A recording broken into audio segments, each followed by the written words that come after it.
داستان عاطفه مهربان.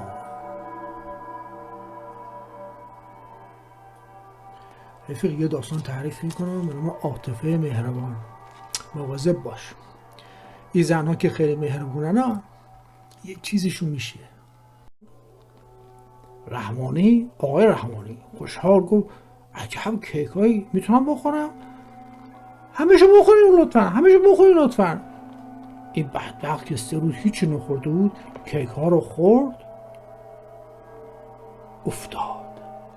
این زن عاطفه مهربان همه خونشو خورد. بعد صدا زد به عمویش که نشکش بود، عموی عاطفه. خانم من دیگه نمیتونم نهشا رو بکشم، من خسته شدم، من پیر شدم. عمو جان تو فقط این یه بار این آخریشه. خب خانم منو سخونم در رفته، من نمیتونم، باشه این یه بار. نهشو میزنن تو فرقون آقای رحمانی رو میندازش جایی.